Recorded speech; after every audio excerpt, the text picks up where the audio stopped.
Hi అండి, welcome to Madhavi vlogs. ఈరోజు చాలా సింపుల్గా ఎగ్ లాలీపాప్స్ ఎలా తయారు చేయాలో ఇప్పుడు చూద్దాం. దీనికోసం ఆనియన్స్ని ఇలా సన్నగా కట్ చేసుకుందాం. 2 ఆనియన్స్ తీసుకున్నాను. వీటిని ఇలా సన్నగా కట్ చేసుకొని పక్కన పెట్టుకుందాం. అలాగే పచ్చిమిర్చి కూడా కట్ చేసుకుందాం. కొంచెం కొత్తిమీర కూడా కట్ చేసుకొని ఈ మూడింటిని పక్కన పెట్టుకొని ఎగ్స్ బాయిల్ చేసుకొని ఈ ఎగ్స్ని 5 ఎగ్స్ తీసుకున్నాను. 5 ఎగ్స్ని ఇలాగా బాయిల్ చేసుకున్న తర్వాత ఇలా గ్రేట్ చేసుకుందాం.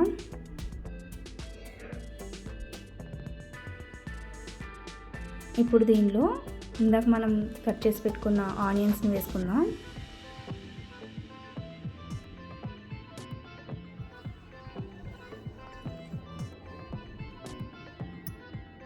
అలాగే పచ్చిమిర్చి, కొత్తిమీర వేసుకొని దీనిలో 1/2 table spoon salt, 1 table spoon కారం, 1/2 కప్పు కార్న్ఫ్లోర్, దీనిలో చికెన్ మసాలా కూడా వేసుకోండి, నేను స్కిప్ అయిపోయింది. వేసుకొని బాగా కలుపుకుందాం. ఇలా బాగా కలుపుకున్న తర్వాత వీటిని చాలా చిన్న ఉండల్లా వీటిని చిన్న బాల్స్లా తయారు చేసి పక్కన పెట్టుకుందాం.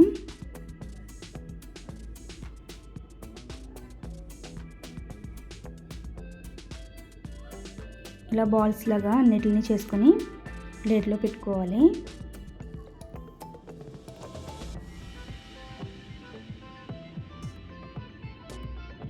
ఇప్పుడు ఒక బౌల్లో ఎగ్ని బీట్ చేసుకుందాం. అలాగే బ్రెడ్ క్రమ్స్ని కూడా ప్లేట్లో వేసుకొని ఎగ్లో కొంచెం సాల్ట్ వేసుకొని బీట్ చేసుకుందాం. ఇలా బీట్ చేసుకున్న తర్వాత ఒక్కొక్క బాల్ని తీసుకొని ఎగ్లో ముంచి బ్రెడ్ క్రమ్స్లో బాగా బాల్స్కి బ్రెడ్ క్రమ్స్ బాగా అంటుకునేలా కలపాలి.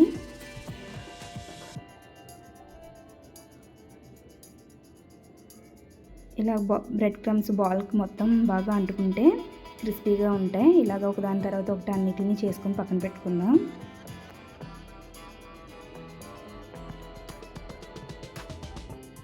ఇప్పుడు దీనిలో ఆయిల్ హీట్ చేద్దాం. ఇప్పుడు ఇలా ఆయిల్ హీట్ అయిన తర్వాత సిమ్లీలో పెట్టుకొని ఒకదాని తర్వాత ఒకటి ఫ్రై చేసుకుందాం. హై ఫ్లేమ్లో పెట్టుకోకుండా సిమ్లీలోనే, లేదంటే లోపల ఉడకకుండా ఉంటాయి. అందుకని ఇలాగా సిమ్లీలో పెట్టుకొని అన్నిటిని ఫ్రై చేసుకుందాం.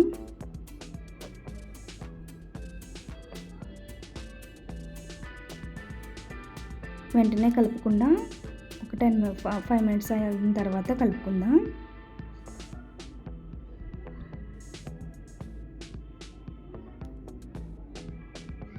ఇప్పుడు కలుపుదాం, కింద ఫ్రై అయ్యి ఉంటుంది.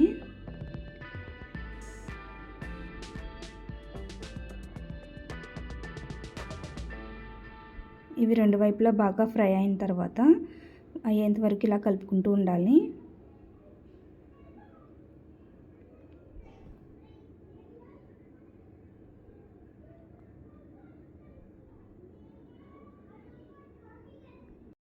ఇలా ఫ్రై అయ్యాయి కదా, ఇలా ఫ్రై అయితే సరిపోతాయి. ఇంకా ఇప్పుడు ప్లేట్లోకి తీసేసుకుందాం.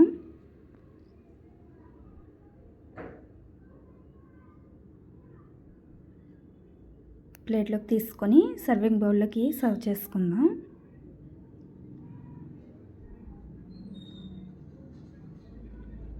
ఇలా టమాటా సాస్తో సర్వ్ చేసుకుందాం.